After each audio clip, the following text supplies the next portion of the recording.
Bapak Ibu guru yang sempat hadir di ruangan ini, teristimewa CGP kita yaitu Pak Kasmi.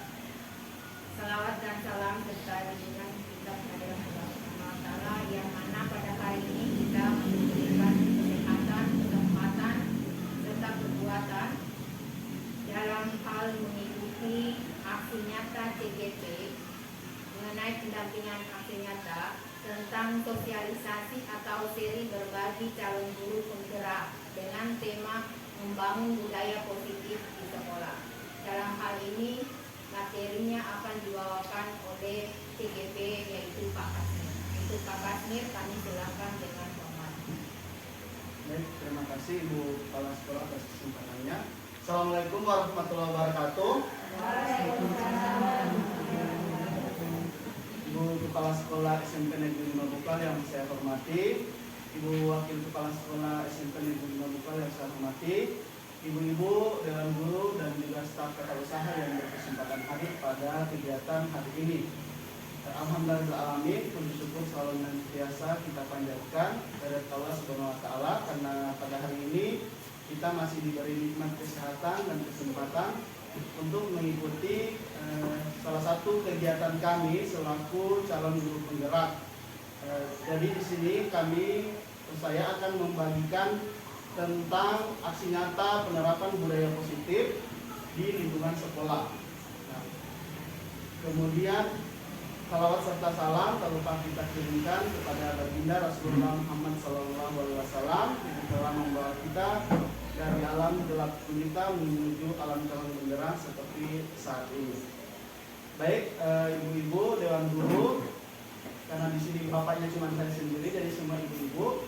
Di sini saya tidak ingin mengajari atau ini, saya hanya membagikan apa yang setelah saya dapatkan dari program pendidikan guru penggerak, dan sebagai bentuk sosialisasinya hari ini saya akan membagikan ilmu yang saya dapatkan kepada kita semua. Mungkin nanti ada perbedaan pandangan, perbedaan pendapat, nanti kita bisa diskusikan bersama. Karena inilah yang saya dapatkan dari pendidikan guru penggerak itu sendiri, sesuai dengan program yang kami ikuti yang ada dari Kementerian Pendidikan saat ini. Baik, saya mohon izin Ibu untuk membawakan materi. Baik, ibu-ibu guru yang ada di sini. Pertama, sebelum saya menjelaskan tentang apa itu budaya positif, saya akan menjelaskan dulu pertama tentang filosofi pemikiran daripada Bapak Ki Hajar Dewantara. Kita kenal bersama Bapak Ki Hajar Dewantara ini merupakan tokoh pendidikan nasional Indonesia. Beliau lah yang telah membawa perubahan pendidikan pada bangsa Indonesia. Jadi pada awalnya saya ceritakan yang berdasarkan kami peroleh sebelum masa kemerdekaan. Sebelum masa kemerdekaan itu pendidikan itu hanya untuk kalangan bangsawan dan juga keturunan Belanda, sehingga warga pribumi itu tidak berhak menerima pendidikan. Adapun yang menerima pendidikan hanyalah mereka calon-calon yang akan dipekerjakan di perusahaan Belanda. Nah, Bapak Ki Hajar Dewantara ini salah satu keluarga bangsawan juga yang memperoleh pendidikan dari Belanda pada saat itu. Namun beliau kemudian berpikiran, kenapa hanya mereka? Kenapa tidak kita sebagai bangsa pribumi yang mendapatkan pendidikan tersebut? Sehingga muncullah tujuan daripada pendidikan yang disebutkan oleh Bapak Ki Hajar Dewantara, yaitu menuntun segala kekuatan kodrat yang ada pada anak agar mereka dapat mencapai keselamatan dan kebahagiaan yang setinggi-tingginya, baik sebagai manusia maupun sebagai anggota masyarakat. Jadi tujuan pada saat itu adalah bagaimana mencapai keselamatan dan kebahagiaan yang kita sebut sebagai merdeka. Ya. Jadi kemerdekaan bangsa Indonesia, bahwa bangsa Indonesia juga berhak memperoleh pendidikan, bukan hanya mereka yang kaum bangsawan saja. Kemudian kita kenal juga ada 3 semboyan Bapak Ki Hajar Dewantara. Yang pertama, Ingarso Sungtulodo, di depan menjadi teladan. Kita sudah kenal bersama ini bagaimana guru menjadi teladan bagi murid-muridnya ataupun bagi orang di sekitarnya. Kemudian Imadio Mangunkarso, di tengah membangun semangat. Ketika kita berada di tengah kita bagaimana bisa membangun semangat mereka untuk belajar. Kemudian yang paling terakhir yaitu Tuturi Handayani, di belakang memberikan dorongan. Nah, Tuturi Handayani inilah yang menjadi slogan daripada pendidikan kita saat ini, yaitu di belakang memberikan dorongan. Karena apa? Yang kita harapkan adalah bagaimana keberhasilan anak didik kita. Mereka lah yang harus tampil, dibandingkan kita sebagai guru hanyalah sebagai pemberi dorongan dari belakang. Jadi makanya hanya Tuturi Handayani yang diambil. Nah, bagaimana peran guru sebagai menurut Ki Hajar Dewantara?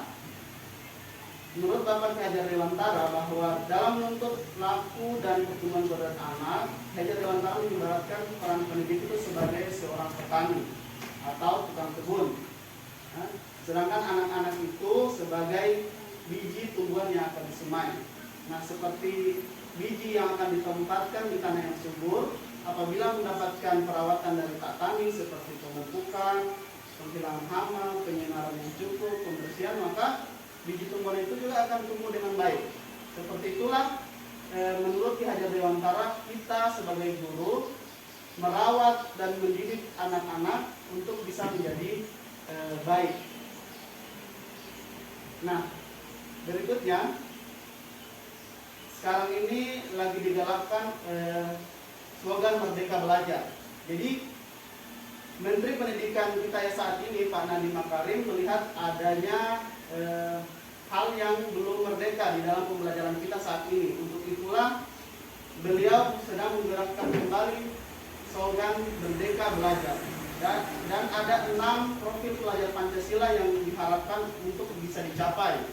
Yang pertama itu beriman, bertakwa kepada Tuhan Yang Esa, dan berakhlak mulia. Itu yang pertama. Yang kedua, berkebinekaan global. Artinya ini toleransi, baik suku, agama, ras, dan lain sebagainya. Kemudian bergotong royong dalam segala hal. Kemudian mandiri, membangun kemandirian daripada peserta didik atau murid. Kemudian membangun bernalar kritis daripada peserta didik itu sendiri. Terakhir adalah kreativitas lebih pada keterampilan daripada murid. Nah, sampai di sini mungkin ada yang mau ditanyakan. Nah, jika tidak ada, saya lanjut dulu. Pak. Ya, silakan Ibu Ana. Terima kasih atas kesempatan yang diberikan kepada saya. Yang ingin saya tanyakan itu tentang semboyan tadi yang dijelaskan oleh Ki Hajar Dewantara, di mana guru di sini diibaratkan sebagai petani dan siswa diibaratkan sebagai bibit atau biji benih. Sebagai guru kita dianjurkan atau diharuskan untuk bisa menumbuhkan benih tadi, memberikan perawatan yang baik, pupuk, serta menjauhkan atau menghindarkan dari hama, dari tanaman atau siswa tadi ya. Nah, kemudian pertanyaan saya, kita sebagai guru, kalau misalnya direalisasikan dalam kehidupan nyata sebagai guru dalam pekerjaan kita untuk menghindarkan siswa dari penyakit, karena sekarang kan kita lihat siswa dalam hal etika itu sangat kurang. Sudah banyak yang kita lakukan, cara-cara kita lakukan, tapi untuk mengembalikan etika yang dulu terkenal kepada siswa kita, kepada kita sebagai siswa dahulu tidak sama lagi kepada siswa yang sekarang. Nah, yang ingin saya tanyakan bagaimana cara kita atau langkah-langkah kita untuk menggapai atau mencapai tujuan tadi, tujuan bahwa kita menghindarkan siswa dari berbagai macam penyakit, kemudian memupuk siswa agar dia bisa lebih baik dalam etika maupun ilmu pengetahuan untuk bekal mereka ke depan. Cukup sekian. Terima kasih atas kesempatannya. Assalamualaikum warahmatullahi wabarakatuh. Waalaikumsalam warahmatullahi wabarakatuh. Baik, terima kasih saya ucapkan kepada Ibu Ana Nur Insana. Pertanyaannya sangat bagus sekali. Jadi ya, inilah yang akan kita bahas juga pada hari ini. Jadi pertanyaan Ibu Ana terkait bagaimana cara menumbuhkan kembali atau cara kita memupuk kembali budaya positif tersebut. Ya, inilah yang akan saya sampaikan berikutnya tentang penerapan budaya positif. Jadi kita harus kembali berusaha untuk menciptakan budaya positif itu di lingkungan sekolah. Memang kita ketahui bahwa banyak dari luar, faktor-faktor dari luar yang membuat peserta didik kita sekarang ini sudah kurang daripada karakternya ya. Tetapi bagaimana kita kembali untuk membangun hal tersebut melalui penerapan budaya positif. Nah, jadi saya akan jelaskan bagaimana itu budaya positif. Di sini budaya positif, pertama kita memahami dulu tentang perubahan paradigma belajar. Yang kedua, disiplin positif. Yang ketiga, motivasi perilaku manusia. Keempat, kebutuhan dasar manusia. Kelima, bagaimana posisi kontrol guru. Keenam, bagaimana membangun keyakinan kelas. Dan yang terakhir, segitiga restitusi. Jadi ini akan saya bahas sedikit demi sedikit dan insya Allah mudah-mudahan bisa menjawab daripada pertanyaan Ibu Ana. Ya, jadi mohon disimak sampai selesai. Nah, untuk membangun budaya yang positif, sekolah perlu menyediakan lingkungan yang positif, aman dan nyaman, agar murid-murid mampu berpikir, bertindak, dan mencipta dengan merdeka, mandiri, dan bertanggung jawab. Salah satu strategi yang perlu ditinjau ulang adalah bentuk disiplin yang selama ini dijalankan di sekolah-sekolah kita. Jadi ini yang akan kita kaji. Apakah disiplin yang selama ini kita terapkan sudah benar atau sudah bagus, atau masih ada hal-hal yang perlu kita perbaiki bersama. Sehingga kita tidak bisa selalu menyalahkan murid, tetapi kita juga perlu mengoreksi diri. Apakah disiplin yang kita bangun sudah benar? Nah, kita akan lihat. Mulai dari yang pertama. Baik, yang pertama, perubahan paradigma belajar. Menurut paparan Dr. William Glasser dalam kontrol teori untuk meluruskan beberapa miskonsepsi tentang teori kontrol. Jadi yang pertama, ilusi bahwa guru itu bisa mengontrol murid. Nah, sebenarnya tidak bisa, karena setiap murid itu punya alasan tersendiri. Jadi itu adalah sebuah ilusi. Ilusi yang kedua, bahwa semua penguatan positif efektif dan bermanfaat. Maksudnya sebenarnya tidak semua hal-hal yang positif, misalkan kayak pemberian hadiah, itu efektif dan bermanfaat. Ilusi bahwa kritik dan membuat orang merasa bersalah dapat menguatkan karakter. Ini juga bahwa ketika kita mengkritik peserta didik atau membuat mereka kamu salah, itu bisa menguatkan karakternya. Itu hanya sebuah ilusi bahwa tidak selamanya seperti itu, tidak selamanya benar. Kemudian ilusi yang berikutnya adalah orang dewasa memiliki hak untuk memaksa. Nah, tidak seperti itu. Jadi itu hanya sebuah ilusi. Ini menurut Dr. William Glasser. Jadi ada teori kontrol tentang dunia. Realitasnya atau kenyataannya kebutuhan kita itu berbeda. Yang kedua, setiap orang memiliki gambaran yang berbeda. Ketiga, kita berusaha memahami pandangan orang lain tentang dunia. Semua perilaku memiliki tujuan, baik yang benar ataupun yang salah. Hanya Anda yang bisa mengontrol diri Anda. Jadi hanya kita sendirilah yang sebenarnya bisa mengontrol kita, bukan orang lain. Anda tidak bisa mengontrol orang lain. Kolaborasi dan konsensus menciptakan pilihan-pilihan baru. Yang terakhir, model berpikir menang-menang. Kemudian berikutnya yang kedua adalah tentang disiplin positif. Makna kata disiplin. Jadi kebanyakan orang menghubungkan kata disiplin dengan kata tata tertib, teratur, dan kepatuhan pada peraturan. Kata disiplin juga sering dihubungkan dengan hukuman, padahal itu sungguh berbeda. Karena belajar tentang disiplin positif tidak harus dengan memberikan hukuman. Justru itu adalah salah satu alternatif terakhir. Dan kalau perlu tidak digunakan sama sekali. Nah, menurut Ki Hajar Dewantara, bahwa untuk mencapai kemerdekaan atau dalam konteks pendidikan kita saat ini, untuk menciptakan murid yang merdeka, syarat utamanya adalah harus ada disiplin yang kuat. Apa itu disiplin yang kuat? Yaitu disiplin yang berasal dari diri sendiri, yang memiliki motivasi internal atau intrinsik. Jadi motivasi atau disiplin yang ada pada diri murid itu sendiri, atau yang biasa disebut self disiplin. Bapak pendidikan kita Ki Hajar Dewantara menyatakan bahwa di mana ada kemerdekaan, di situ harus ada disiplin yang kuat. contoh disiplin positif seperti ini. Disiplin mencuci tangan dan memakai masker. Ini adalah contoh penerapan disiplin positif yang kita laksanakan di sekolah kita. Kemudian boleh juga kita misalkan membuat poster-poster tentang penerapan protokol kesehatan 5M. Berikutnya, motivasi perilaku manusia. Brian dosen dalam bukunya Restructuring School Discipline menyatakan ada 3 alasan motivasi perilaku manusia. Apa saja itu? Yang pertama, untuk menghindari ketidaknyamanan atau hukuman. Ini adalah tingkat terendah dari motivasi perilaku manusia. Maksudnya ini misalkan kayak anak-anak itu kayak misalkan saya takut terlambat, jangan sampai kena pukulan atau dihukum.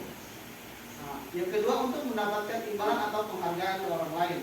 Misalkan saya ingin belajar untuk dapat hadiah. Jadi itu adalah motivasi setingkat lebih tinggi dibandingkan menghindari hukuman. Tetapi motivasi yang sebenarnya yang ingin dibangun adalah untuk menjadi orang yang mereka inginkan dan menghargai diri sendiri dengan nilai-nilai yang mereka percaya. Inilah yang disebut dengan motivasi intrinsik. Maksudnya adalah mereka punya keyakinan bahwa saya ingin jadi apa, sehingga motivasi itu muncul dari diri mereka sendiri. Nah, ini ada contoh kasus saya berikan. Kebutuhan dasar manusia. Yang keempat ya, tentang kebutuhan dasar manusia. Misalkan ada suatu kasus Ibu Ambar, guru wali kelas 2A di SD Pelita Hati. Dia sedang bingung menghadapi pula salah satu murid di kelasnya, yaitu Doni. Beberapa anak di kelas 2A telah datang padanya dan mengeluhkan Doni yang sering meminta bekal makan siang mereka dengan paksa. Nah, jika Anda menghadapi suatu situasi seperti Ibu Ambar, apa yang akan Anda lakukan? Menurut Anda kira-kira apa alasan Doni melakukan hal tersebut? Nah, sekarang saya berikan contoh kasus ini. Coba ibu-ibu silakan, siapa yang mau berpendapat, kira-kira bagaimana, apa yang akan ibu lakukan jika di posisi Ibu Ambar? Menurut Anda kira-kira apa alasan Doni melakukan hal tersebut? Ada yang mau berbagi? Misalkan posisi kita sebagai Ibu Ambar, di mana di kelasnya Ibu Ambar ini ada siswa bernama Doni. Doni ini sering meminta bekal makan siang daripada siswa di kelasnya. Nah, bagaimana kita sebagai guru? Ada yang ingin berbagi? Siapa?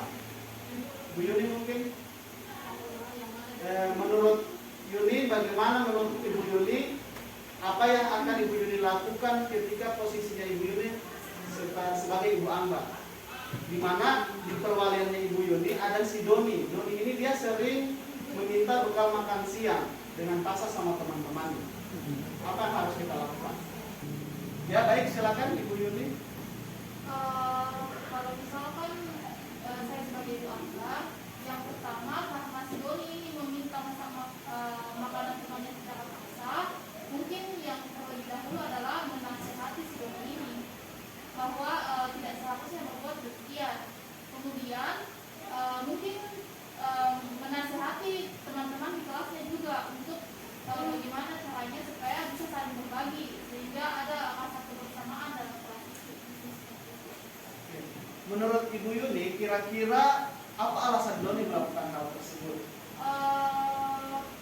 Kayaknya terlalu perhatian deh. Oke. Mungkin lebih ingin diperhatikan seperti Ya, itu. baik. Apakah masih ada yang ingin menyampaikan pendapatnya? Tidak ada? Oke. Kalau tidak ada, kita akan melihat. Di sini ada kebutuhan dasar manusia. Ada 5 kebutuhan dasar manusia. Yang pertama adalah kebutuhan bertahan hidup, atau dalam bahasa Inggris disebut survival. Ya. Kemudian kebutuhan cinta dan kasih sayang, atau kebutuhan untuk diterima, atau dalam bahasa Inggris disebut belonging. Kemudian kebutuhan penguasaan, kebutuhan pengakuan atas kemampuannya, atau power. Kemudian kebutuhan kebebasan, kebutuhan akan pilihan, atau freedom. Kemudian yang kelima adalah kesenangan, kebutuhan untuk merasa senang. Jadi yang pertama harus kita lakukan adalah kita menanyakan dulu apa alasan si Doni. Ya, kita menanyakan dulu apa alasan si Doni. Dari alasan si Doni itulah akan muncul kita tahu bahwa apakah dia kebutuhannya untuk bertahan hidup, apakah dia membutuhkan cinta dan kasih sayang, apakah dia butuh penguasaan, kebebasan atau kesenangan. Jadi masing-masing kebutuhan dasar ini akan muncul daripada jawaban yang disampaikan oleh Doni. Nah, seperti apa itu? Saya buka dulu materi PDF-nya ya. Tentang kebutuhan dasar manusia. Jadi ini satu kasus akan menghasilkan 5 jawaban berbeda tergantung daripada jawaban si anak itu tersendiri. Nah, seperti kasus Doni ini.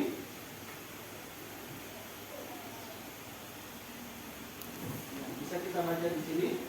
Dalam kasus Doni, apabila jawaban Doni ditanya oleh Ibu Ambar karena dia lapar dan orang tuanya tidak memberikan bekal makan siang, maka yang berusaha dipenuhi adalah kebutuhan dasar bertahan hidup. Si Doni ini lapar, jadi dia ingin bertahan hidup dengan cara meminta makanan daripada teman-temannya. Itu kebutuhan dasar yang pertama. Yang kedua adalah cinta dan kasih sayang. Dalam kasus tersebut, apabila alasannya mengambil bekal temannya karena dia merasa senang, dia senang temannya memperhatikan dia, berarti dia butuh kasih sayang dari teman-temannya. Seperti yang disampaikan Ibu Ina tadi, ada rasa berbagi antara satu sama yang lain. Kemudian yang ketiga, penguasaan. Dalam kasus tersebut, apabila Doni jawabannya saya ingin merasa hebat karena saya ditakuti oleh teman-teman saya, ya, berarti dia ingin jadi penguasa di kelasnya sehingga teman-temannya takut sama dia. Itu berarti kebutuhannya adalah ingin menguasai, yaitu penguasaan. Kemudian kebutuhan yang keempat, kebebasan. Nah, apabila jawaban dia misalkan jawabannya adalah dia merasa bosan, saya merasa bosan dengan bekal makanan yang diberikan ibunya. Mungkin ibunya sudah kasih bekal, tapi bekalnya itu saja. Jadi dia ingin minta dari teman-temannya supaya dia bebas memilih mana yang dia sukai. Jadi di situ kebutuhan dasarnya adalah tentang kebebasan. Yang terakhir adalah kesenangan. Nah, ini yang paling biasa sering kita lihat. Apabila misalkan dia jawabannya, oh saya hanya iseng ingin ganggu teman. Nah, itu berarti dia ingin memenuhi kebutuhan dasar kesenangannya terhadap apa yang dia lakukan. Oke, bagaimana sampai sini sudah dimengerti? Ya, baik. Kita lanjut ke materi berikutnya.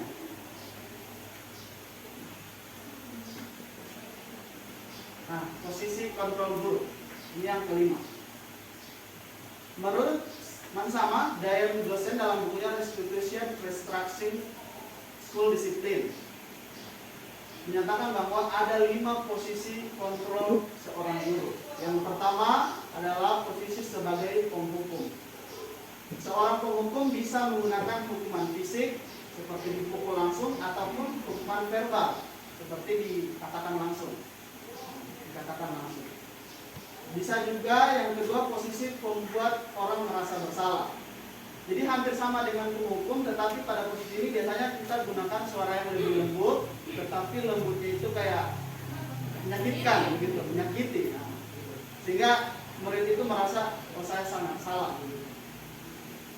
Posisi yang ketiga adalah sebagai teman. Nah, di mana posisi ini guru berusaha untuk tidak menyakiti murid, namun akan tetap berupaya mengontrol murid melalui persuasi, jadi melalui perbincangan langsung. Kemudian yang keempat, monitor atau pemantau. Memonitor berarti mengawasi.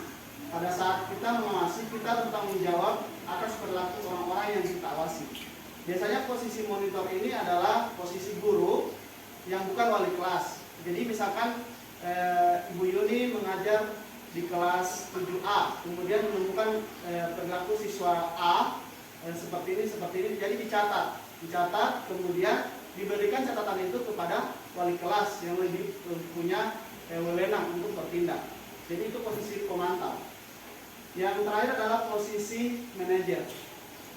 Posisi ini adalah di mana posisi mentor, di mana guru berbuat sesuatu bersama dengan murid, mempersilahkan murid mempertanggungjawabkan perilakunya, mendukung murid agar dapat menemukan solusi atas permasalahannya sendiri. Jadi di posisi manajer ini adalah posisi paling atas. Kita diupayakan untuk bisa mencapai posisi manajer ini, ya, di mana ketika murid melakukan kesalahan, kita menghindari untuk menjadi penghukum. Tetapi bagaimana kita memberikan keyakinan kepada mereka bahwa perbuatan yang dilakukan itu tidak benar, kemudian apa solusi daripada perbuatan itu supaya tidak diulangi kembali. Kita bisa lihat perbedaannya. Nah, di sini ada motivasi eksternal dan motivasi intrinsik atau internal. Motivasi eksternal itu yang posisi tadi ada 4, sebagai penghukum, orang membuat orang merasa bersalah, teman dan pemantau, itu motivasi eksternal. Sementara motivasi posisi sebagai manajer itu adalah motivasi internal.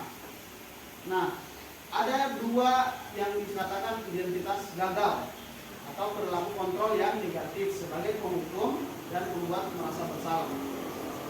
Di sini misalkan guru berbuat menghardik, menunjuk-nunjuk, menyakiti, menyindir, itu yang penghukum.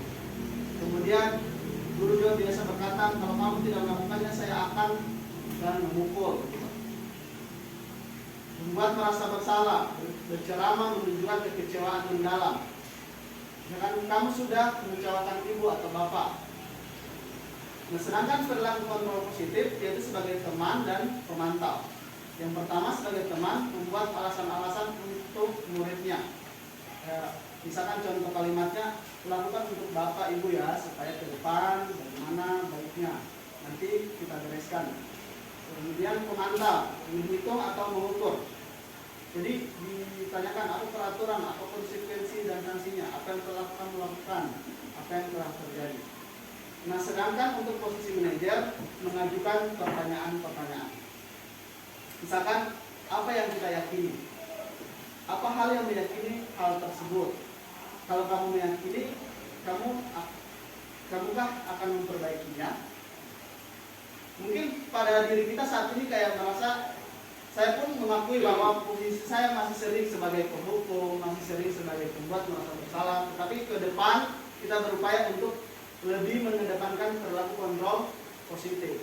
Karena seperti yang sudah disampaikan tadi di awal, ada paradigma yang mungkin masih keliru, miskonsepsi di pada kita, di mana kita berpikir bahwa dengan memberikan hukuman akan membuat karakter yang baik, tetapi justru sebenarnya itu tidak.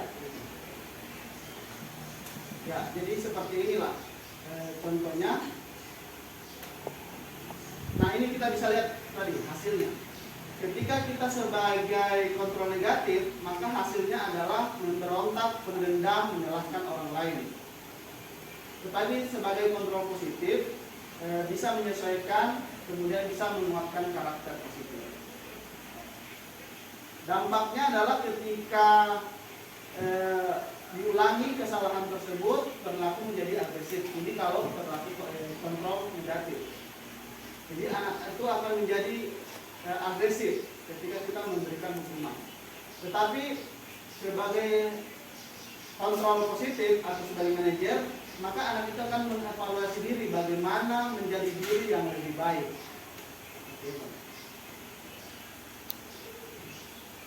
Sampai di sini ada yang mau ditanyakan? Jika tidak, kita lanjut dulu tentang keyakinan kelas. Jadi berhubungan semua ini. Setiap tindakan atau perilaku yang kita lakukan di kelas dapat menentukan terciptanya sebuah lingkungan yang positif. Perilaku warga kelas tersebut menjadi sebuah kebiasaan yang akhirnya membentuk sebuah budaya positif. Inilah yang akan kita capai, yaitu mencapai budaya positif. Nah, apa itu keyakinan kelas? Keyakinan kelas itu lebih bersifat abstrak dibandingkan peraturan kelas.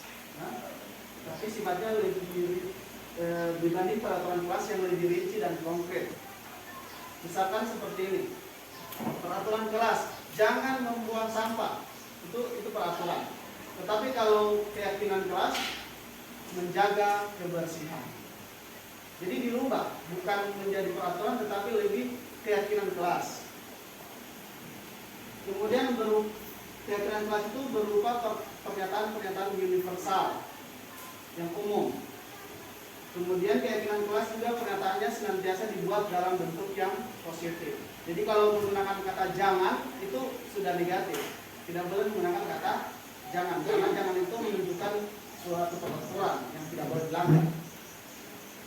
Kemudian yang keempat, hendaknya tidak terlalu banyak sehingga mudah diingat dan dipahami oleh warga kelas. Yang kelima, sebaiknya sesuatu yang dapat diterapkan di lingkungan sekolah. Jadi kita buat keyakinan kelas yang bisa dilaksanakan di kelas. Kemudian yang keenam, semua warga kelas hendaknya ikut berkontribusi dalam pembuatan keyakinan kelas lewat kegiatan curah pendapat. Ya, jadi untuk ini saya sudah coba buat di kelas 9, saya sudah buat contohnya keyakinan kelas. Jadi setiap murid itu menuliskan apa yang mereka yakini, sehingga itu berasal dari diri mereka sendiri, bukan kita sebagai guru yang memaksakan. Jadi keyakinan kelas ini sangat cocok bagi wali-wali kelas ya, karena bagaimana membangun keyakinan kelas di kelasnya masing-masing. Kemudian semua warga kelas sudah itu terakhir bersedia meninjau kembali keyakinan kelas dari waktu ke waktu. Jadi kita tinjau terus apakah keyakinan kelas itu berhasil atau tidak berhasil. Kalau tidak berhasil, apa yang kita lakukan untuk tindak lanjutnya. Nah, ini contoh yang sudah saya buat di kelas. Keyakinan kelas itu dapat kita wujudkan dengan bentuk kesepakatan kelas. Saya sudah coba buat kemarin di kelas 9. Jadi ini stick note yang ditempelkan di karton ini adalah tulisan-tulisan dari peserta didik itu sendiri. Ya, tulisan-tulisan dari mereka. Nah, dari tulisan-tulisan mereka ini kemudian kita ambil suatu kesimpulan. Yang pertama misalkan menjaga kebersihan. Yang kedua berpakaian rapi. Yang ketiga bersikap sopan santun. Yang keempat menghargai orang lain. Yang kelima menjaga kesehatan. Jadi tidak dirincikan, menjaga kesehatan itu ya seperti memakai masker dan lain sebagainya. Kemudian berdoa sebelum belajar. Yang ketujuh belajar dengan giat. Ini adalah kesepakatan kelas yang sudah dibuat oleh kelas 9. Boleh Bapak Ibu, boleh Ibu-ibu bisa lihat di kelas 9 nantinya. Oke. Selanjutnya, nah terakhir adalah tentang segitiga restitusi. Apa itu segitiga restitusi? Yaitu suatu tindakan yang akan kita lakukan ketika kita menghadapi murid-murid yang bermasalah. Seperti contoh kemarin terjadi di sekolah kita, ada siswa yang bertengkar, contoh, atau ada siswa yang tidak mematuhi peraturan atau tidak mematuhi kesepakatan.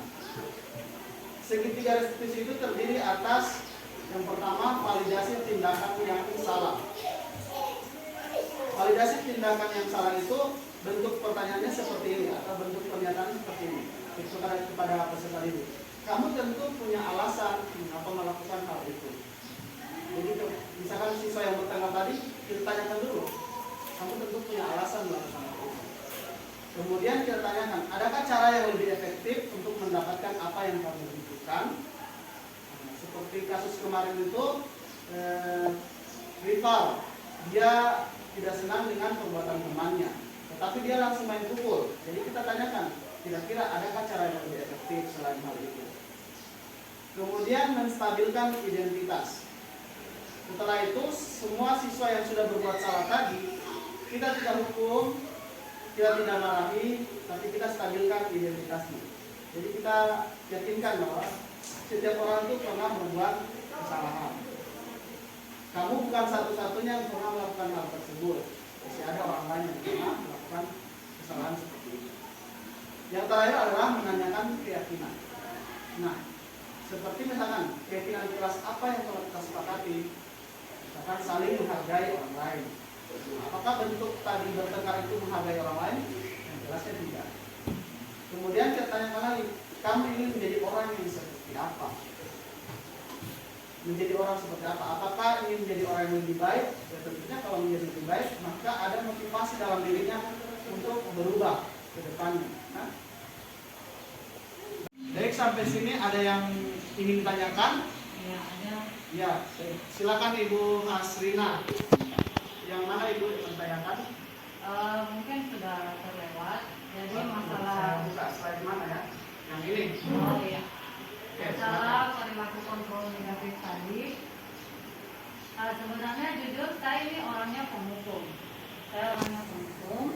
Jadi saya mau tanyakan, tapi sebelum saya menghukum, sebelumnya saya sudah kasih solusi. Contohnya seperti anak-anak yang tugasnya belum terselesaikan sudah beberapa bulan yang lalu, saya kasih solusi, silakan bergabung dengan temannya yang sudah menyelesaikan tugas, tapi silakan kerjasama, jangan hanya menyontek. Saya sudah fasilitasi dengan meminjamkan buku, tapi pada saat minggu kedepannya saya kontrol kembali, ternyata masih sama, tugasnya belum diselesaikan. Jadi solusinya, apakah kita memang tidak bisa menghukum siswa, maksudnya memukul seperti itu yang tertanyakan. Ya, baik. Sudah, Ibu Hasrina?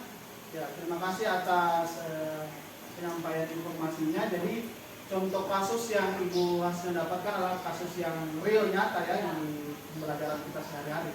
Memang inilah dilematisnya kita ya, ketika kita akan memberikan hukuman, ternyata hukuman itu adalah perilaku kontrol negatif menurut teori yang kita dapatkan ini. Bagaimana kita menempatkan diri kita sebagai manajer itu yang paling utama. Kemudian ketika kita belum mencapai manajer, boleh kita berlaku sebagai teman maupun sebagai pemantau. Tadi dari kasus yang Ibu Hasna sampaikan bahwa sudah dilakukan sejumlah upaya ya sebelum-sebelumnya. Nah, mungkin yang perlu kita lakukan adalah, kalau menurut saya ya, jadi ini belum tentu benar juga, tetapi bisa kita coba ke depan. Pertama adalah kita mengajukan pertanyaan-pertanyaan dulu kepada peserta didik itu. Sebenarnya permasalahannya apa? Gitu. Mungkin itu yang sering kita cuma mengusah kok kerja tugas, tetapi kita tidak tanyakan permasalahannya ini apa. Mungkin anak ini tidak paham apa yang membuat. Saya sudah coba juga lakukan hal ini di kelas. Ketika kita kasih buku, kita sudah kasih tugas, kita kasih waktu kesempatan bekerja sama dengan sesama temannya, ternyata masih kosong juga. Nah, ternyata permasalahannya mereka memang sama-sama tidak tahu. Nah, ada pun juga yang menyontek, ya hasilnya juga ternyata malah ada yang kesalahan menulis. Ternyata setelah saya pelajari, peserta didik kita ini memang masih banyak kekurangannya. Kurang literasi, kemudian kurang kemampuan untuk menganalisis. Jadi ada banyak kekurangan yang kita hadapi kepada peserta didik kita ini. Namun kedepannya kita berharap kita bisa membangun motivasi intrinsik dalam dirinya mereka. Caranya adalah terus-menerus kita tidak bosan-bosan memberitahu secara langsung. Bahkan kalau perlu kita bina secara tatap muka dengan mereka. Coba kita lihat cara belajarnya seperti apa. Ketika kita misalkan kita lihat mereka mengerjakan tugas, apakah dalam mengerjakan tugas itu mereka bisa atau mereka justru tidak bisa, seperti itu. Jadi mungkin solusi itu yang bisa saya berikan. Selebihnya mungkin nanti kita coba lagi di lapangan ya. Tapi kalau boleh ya seperti tadi, kita menghindari menghukum ya. Kita menghindari menghukum karena apa? Disampaikan di sini adalah hal itu akan membuat identitas yang gagal, di mana dampaknya adalah mereka akan mengulangi kesalahan berulang kali karena belum ada motivasi dalam dirinya. Kemudian mereka akan menjadi agresif, suka melawan gurunya. Kemudian mereka merasa gagal dan tidak berharga. Akhirnya mereka tidak ada motivasi untuk berbuat. Jadi yang kita coba, ya, kita harus selalu mencoba. Itulah tantangannya kita sebagai guru saat ini. Mungkin itu yang bisa saya sampaikan kepada Ibu Hasrina. Bagaimana mungkin bisa diterima? Terima kasih atas penjelasannya. Nanti lain kali mungkin pada kedepannya Kita akan coba bersama. Baik, terima kasih atas pertanyaannya, sangat bagus. Ya, baik. Ya, silakan Ibu Delmi, masih ada pertanyaan? Terima kasih atas kesempatan yang diberikan kepada saya. Saya ingin bertanya tentang ada tadi yang segitiga. Oh, segitiga ya, segitiga restitusi ini. Ya. Silakan. Ya, dari segitiga itu ada di sini tertulis menstabilkan identitas ini siswa. Setiap orang pasti pernah, artinya memberikan pengertian kepada siswa bahwa setiap orang itu pasti pernah melakukan kesalahan. Kemudian kamu bukan satu-satunya yang pernah melakukan ini. Apakah tidak menimbulkan pemikiran dalam diri siswa soal bahwa ternyata bukan cuma saya, orang lain juga melakukan itu. Artinya dia tidak punya perasaan kayak jerah, orang lain juga kan pernah melakukan itu. Yang masih mengganjal ya. Iya. Baik, terima kasih Ibu Delmi. Saya buka dulu untuk materinya supaya lebih jelas, karena itu cuma presentasinya tentang segitiga restitusi. Ya, yang Ibu Delmi tanyakan adalah tentang tahapan menstabilkan identitas ya. Nah, di sini langkahnya seperti tadi sudah dijelaskan. Teori kontrolnya adalah kita semua akan melakukan hal terbaik yang akan kita lakukan. Jadi memang tadi yang di slide ini baru sebagian dari apa yang harusnya dijelaskan tentang menstabilkan identitas. Nah, berikutnya ada banyak di sini yang bisa kita jelaskan. Di sini. Berdasarkan bagian dasar dari segitiga restitusi bertujuan untuk mengubah identitas anak dari orang yang gagal karena melakukan kesalahan menjadi orang yang sukses. Anak yang sedang mencari perhatian adalah anak yang sedang mengalami kegagalan. Dia mencoba untuk memenuhi kebutuhan dasarnya, namun ada benturan. Kalau kita mengkritik dia, maka kita tetap akan membuatnya dalam posisi gagal. Kalau kita ingin ia menjadi proaktif, maka kita harus meyakinkan si anak dengan cara menyampaikan atau mengatakan kalimat-kalimat berikut ini.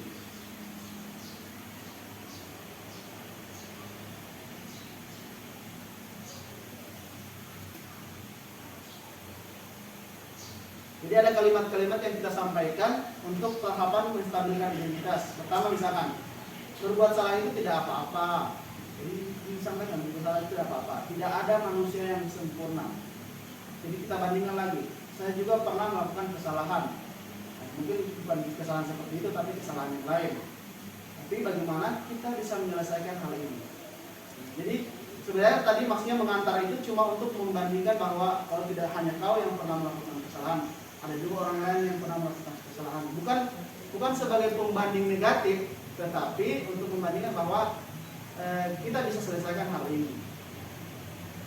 Bapak Ibu tidak tertarik menjadi siapa yang salah, tetapi Bapak Ibu ingin mencari solusi dari permasalahan ini. Kamu berhak merasa begitu. Apakah kamu menjadi teman yang baik untuk dirimu sendiri?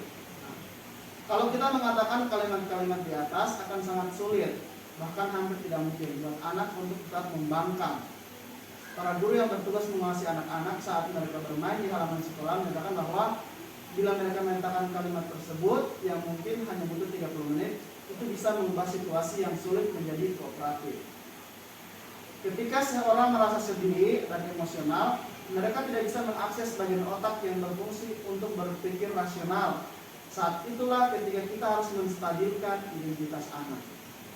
Sebelum terjadi hal-hal lain yang bisa memperburuk keadaan, kita sebaiknya membantu anak untuk tenang dan kembali ke suasana hati di mana proses belajar dan penyelesaian masalah bisa dilakukan. Tentu akan sulit melakukan restitusi bila anak yang berbuat salah terus berfokus pada kesalahannya. Jadi jangan fokus pada kesalahannya. Jadi fokuslah pada identitas yang akan kita perbaiki. Jadi bukan berarti kita bandingkan dengan kesalahan orang lain bahwa kita fokus pada kesalahannya, bukan. Tetapi bagaimana kita menguatkan bahwa kesalahan itu bisa terjadi, tetapi bisa diperbaiki. Ada 3 alasan untuk ini. Pertama, rasa bersalah menguras energi. Rasa bersalah membutuhkan energi yang sama dengan energi yang dibutuhkan untuk mencari penyelesaian masalah. Kedua, ketika kita merasa bersalah, kita mengalami identitas kegagalan. Dalam kondisi ini, orang cenderung untuk menyalahkan orang lain atau mempertahankan diri daripada mencari solusi. Misalkan anak yang bertekad, oh salahnya dia, tidak mau disalahkan. Tapi kita tidak mencari permasalahan itu, tapi kita mencari solusi saja. Ketiga, perasaan bersalah membuat kita terperangkap pada masa lalu, di mana kita sudah tidak bisa berbuat apa-apa lagi. Kita hanya bisa mengontrol apa yang akan terjadi di masa ini dan masa yang datang. Ya, itu mungkin yang bisa saya sampaikan kepada Ibu Dewi, mungkin sudah bisa diterima. Ya, insya Allah ya. Walaupun masih ada yang mengganjal, nanti kita diskusikan lagi kemudian. Oke, demikian. Saya masih lanjut sedikit untuk pemaparan rancangan tindakan aksi nyata. Baik, terima kasih ibu-ibu yang masih setia. Saya lanjut dulu untuk menyampaikan tentang rancangan tindakan aksi nyata yang sudah saya terapkan. Jadi yang pertama adalah tentang latar belakangnya. Nah, kenapa harus melakukan aksi nyata? Yang melatar belakangi saya adalah belum nampaknya budaya positif di lingkungan sekolah, khususnya pada murid ya. Sehingga kita perlukan adanya suatu aksi nyata untuk membangun budaya positif tersebut. Budaya positif tersebut melalui keyakinan kelas yang berdasarkan nilai-nilai profil pelajar Pancasila. Tujuannya yang pertama membangun budaya positif di lingkungan sekolah dengan menumbuhkan motivasi intrinsik dalam diri murid melalui keyakinan kelas berdasarkan nilai-nilai kebajikan sehingga tercipta pelajar yang sesuai dimensi profil pelajar Pancasila. Yang kedua, penerapan disiplin positif, keyakinan kelas, dan ketiga, restitusi dalam menyelesaikan permasalahan murid di sekolah. Nah, adapun tolak ukurnya, yang pertama, profil keyakinan beriman dan bertakwa kepada Tuhan Yang Maha Esa. Tentunya tolak ukurnya adalah ketika sebelum belajar melaksanakan doa. Jadi adalah sebelum melaksanakan aktivitas belajar di sekolah. Itu tolak ukurnya. Yang jelas ini sudah kita laksanakan dalam kegiatan sehari-hari mengajar di kelas. Kemudian yang kedua, keyakinan berkebinekaan global di sekolah, bersikap sopan santun, toleransi dan saling menghargai. Yang ketiga, keyakinan bergotong royong di sekolah, membiasakan budaya mapalus, kalau dalam bahasa bola tersebut mapalus atau gotong royong dalam kebersihan sekolah, misalkan pada kegiatan hari Jumat atau hari-hari biasa membersihkan sekolah. Kemudian keyakinan berperilaku mandiri dalam melaksanakan tugas. Jadi kita upayakan mereka ini mandiri, bertanggung jawab atas tugas-tugas setiap mata pelajaran. Yang kelima, keyakinan berpikir kritis dalam belajar di kelas, yaitu aktif menyampaikan ide dan pendapat ketika belajar. Jadi kita upayakan setiap pelajar belajar di kelas, mereka bisa menyampaikan 1-2 hal terkait dengan pembelajaran di kelas, supaya mereka lebih aktif dan mampu berpikir kritis. Itu yang harus kita bangun sedikit demi sedikit. Kemudian yang keenam, keyakinan bertindak kreatif dalam praktek. Tentunya ketika sudah mampu berpikir kritis, maka kita harapkan adalah terampil dalam melaksanakan praktek pembelajaran, baik praktek dalam pelajaran IPA atau dalam pelajaran bahasa dan lain sebagainya. Nah, tindakan yang akan dilakukan yang pertama adalah menyusun program penerapan budaya positif. Jadi sudah saya susun. Kemudian meminta dukungan kepala sekolah. Alhamdulillah ibu kepala sekolah sangat mendukung dan juga rekan guru di sekolah. Kemudian melakukan sosialisasi kepada murid. Jadi sosialisasi di kelas-kelas, langsung masuk di kelas. Kemudian menerapkan program budaya positif kepada murid di sekolah. Yang terakhir adalah melakukan refleksi program bersama kepala sekolah dan rekan guru di sekolah. Jadi refleksi itu ketika sudah kita laksanakan, kita evaluasi apa hasilnya, apakah positif, apakah negatif, apa kekurangan dan kelebihan, itu yang harus kita refleksikan.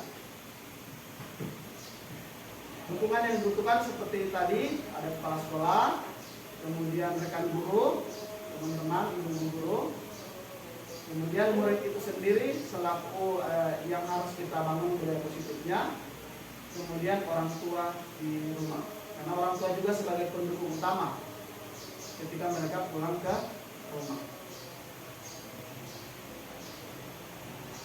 Ya, kemudian inilah dokumentasi tindakan aksi nyata. Berikut ini saya sampaikan dokumentasi tindakan aksi nyata yang sudah saya lakukan di kelas sesuai dengan tolak ukur tadi yang ada 6 tadi. Yang ini ya, tolak ukur ada 6 ini.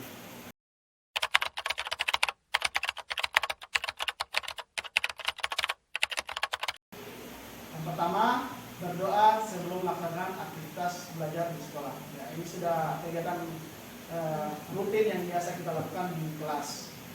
Ini contoh di kelas 9.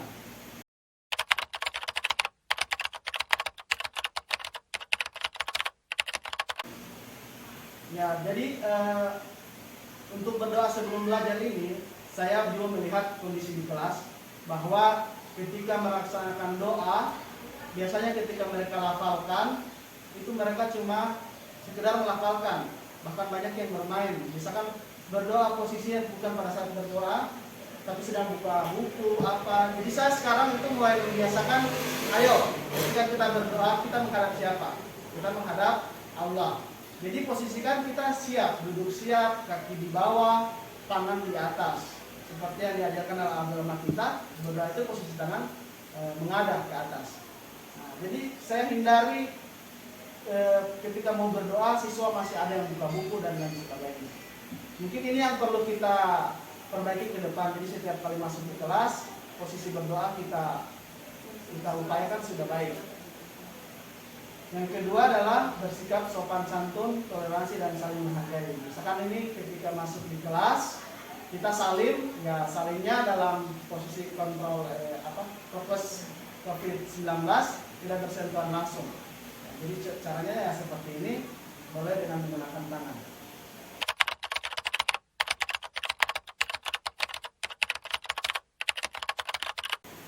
Kemudian contoh yang ketiga yang sudah diterapkan juga membiasakan budaya mapalus dalam kebersihan sekolah. Jadi sama-sama menjaga kebersihan sekolah. Ini contoh di kelas di mana mereka membersihkan kelas bersama-sama.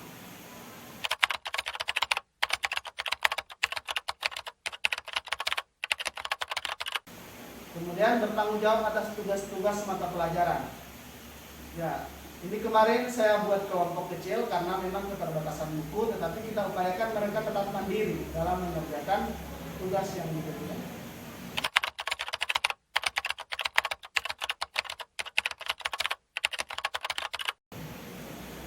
Yang keempat, aktif menyampaikan ide dan pendapat ketika belajar. Jadi kita berikan kesempatan mereka untuk menulis di buku, kemudian setelah itu coba diungkapkan apa yang sudah ditulis. Jadi kita berupaya untuk membangun nalar kritisnya mereka. Karena memang kita tahu anak-anak kita butuh motivasi untuk bisa berbicara di depan umum.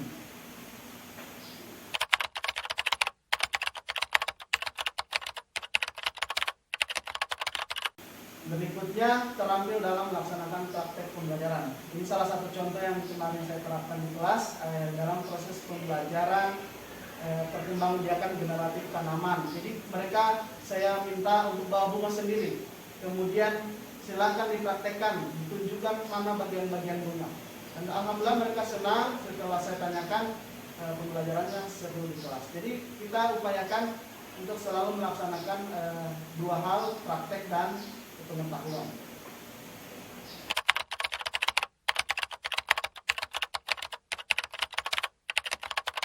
Ya, demikian pemaparan saya pada hari ini. Semoga bermanfaat untuk ibu-ibu sekalian. Lebih dan kurangnya saya mohon maaf. Billahi taufiq wal hidayah. Wassalamualaikum warahmatullahi wabarakatuh dan salam bahagia.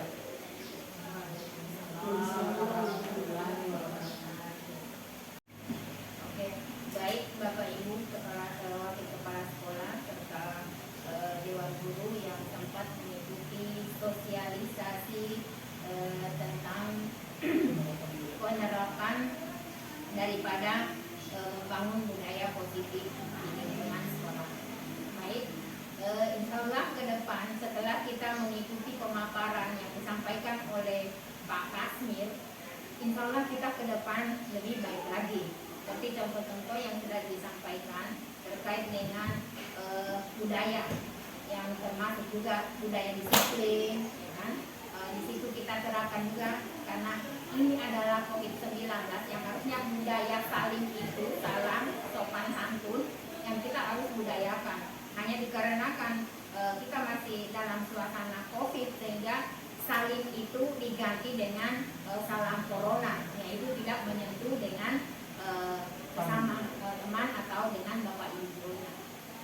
Baik Bapak Ibu, demikian apa yang disampaikan oleh Pak Kasmir. Lebih dan kurangnya kami mohon maaf. Billahi taufiq wal hidayah. Assalamualaikum warahmatullahi wabarakatuh.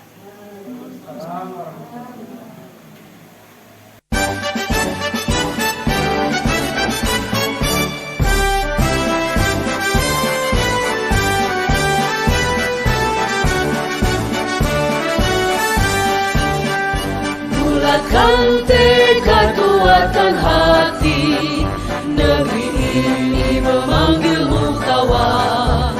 Belajar bergerak berbagi untuk negeri, guru penggerak majukan pendidikan. Guru penggerak menghamba pada murid, kreatif rancang pembelajaran. Hargai potensi, tingkatkan prestasi, lahirkan profil pelajar Pancasila. Belajar, bergerak, berbagi untuk negeri, kita menjalin kolaborasi. Belajar, bergerak.